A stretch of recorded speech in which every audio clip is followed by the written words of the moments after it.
idolatria, a fornicação e a murmuração. São 3 passos, sem contar ainda, como a gente viu, aquela ambição, a cobiça. São 3 passos que realmente te deixam, né, se perder no meio do caminho. Senhor Jesus. Então Deus aqui também não tolerou, e essas pessoas que se fizeram, elas morreram. Vamos voltar para o versículo 9. Não ponhamos o Senhor à prova, 1 Coríntios 10, 9. Não ponhamos o Senhor à prova, como alguns deles já fizeram e pereceram pelas mordeduras das serpentes.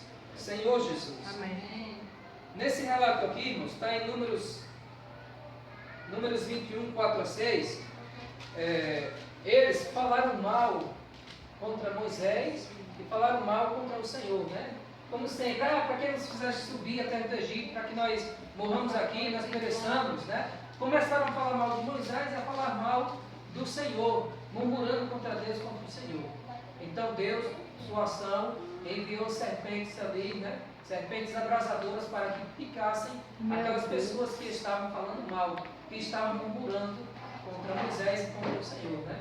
Então, quando eles estavam tomando aquelas mordidas, né? Eles perceberam que estavam errados.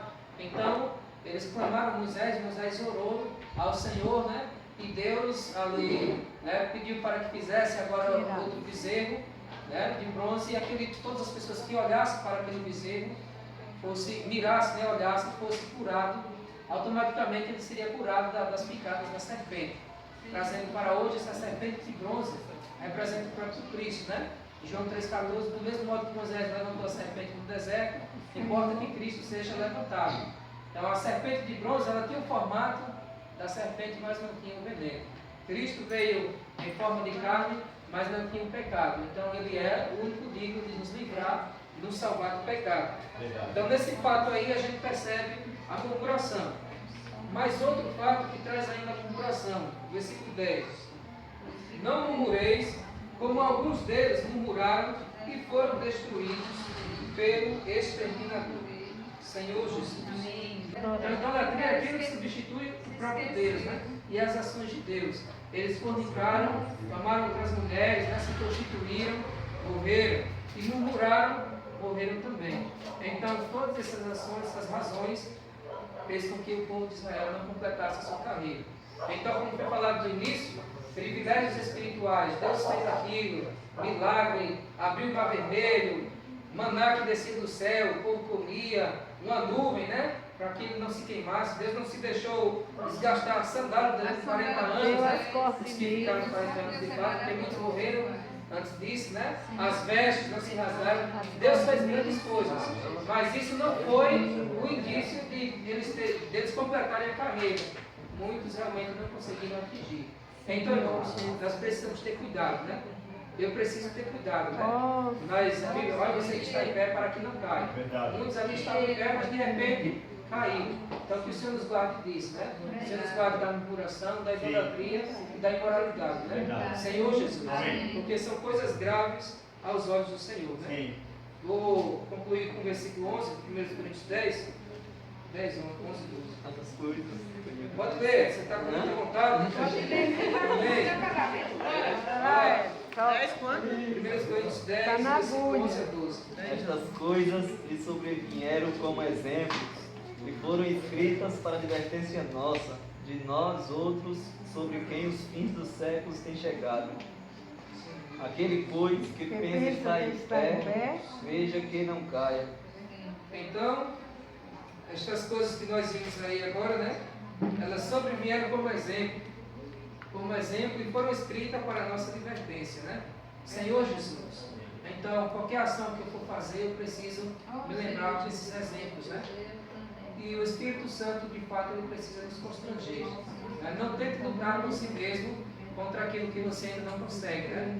Você precisa buscar realmente o Senhor, né? Quando você realmente intensifica a sua vida com Deus, as coisas são fáceis de ser vencidas. Tem coisas que você em sua casa, sozinho, você pode fazer, né? Habitualmente, de costume. Talvez você coloque o pé no sofá, tal. Mas se chegar uma visita que você considera importante, você não se sente um pouco restringido, né? Poxa, eu não vou falar de tal maneira porque Ramiro está em casa. Ramiro é uma pessoa muito importante, né? Vai que ele se escandalize, né? Filho de Renatinho. Mas eu sozinho talvez eu faça. Deus é muito importante em nossa vida. Amém. Se Deus estiver em sua vida de maneira intensa, você vai ser constrangido a praticar coisas para receber a recompensa. Por isso a advertência, não quero que ignoreis.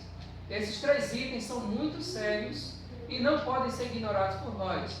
Talvez o povo de Israel pensasse que não haveria consequências para esses atos. Porém, mais tarde as consequências chegaram. Ficaram prostrados, caíram, pereceram e foram destruídos pelo exterminador. Esses fatos foram registrados para a nossa advertência. Israel não soube aproveitar a liberdade ganha e fez mau uso dela. Liberdade, olha que frase bonita, liberdade deve ser balanceada com responsabilidade. Por isso Paulo disse, todas as coisas me são lícitas, mas nem todas convêm. Todas as coisas são lícitas, mas algumas podem causar tropeço para os mais fracos. 1 Coríntios 8:9. Vede, porém, que esta vossa liberdade não venha de algum modo a ser tropeço para os mais fracos. Continuando. Quando o cristão toma ciência da importância do bom uso da liberdade e acrescenta a ela a responsabilidade, demonstra prudência. Quando não agimos assim, nossa liberdade torna-se anarquia, desordem.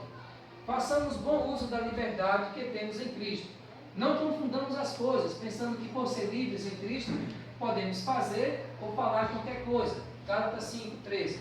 Porque vós, irmãos, fostes chamados à liberdade, porém não useis a liberdade para dar ocasião à carne, sede antes servos uns dos outros. Devemos aproveitar essa liberdade para nos manter santos.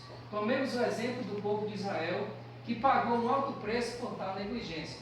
Por fim, amado leitor, gostaríamos de encerrar com algumas perguntas para a reflexão. Como temos usado a liberdade cristã? Todas as coisas não são lícitas, mas nos levarão à liberdade ou à escravidão? Irão edificar-nos ou nos destruir? Versículo 23, Como diz aqui, todas as coisas são lícitas, mas nem todas convêm. Todas são lícitas, mas nem todas edificam. Irão apenas nos agradar ou glorificar a Deus? Versículo 31. Portanto, quer comais, quer bebais, ou façais outra coisa qualquer, fazei tudo para a glória de Deus. Irão ajudar-nos a ganhar pessoas para Cristo ou afastá-las dele? Versículo 33. Assim como também eu procuro em tudo ser agradável a todos, não buscando o meu próprio interesse, mas o de muitos para que sejam salvos. Antes de fazer qualquer coisa, coloquemos nossas intenções para Deus apreciar. Apenas com a sua aprovação prossigamos. Jesus é o Senhor. Amém.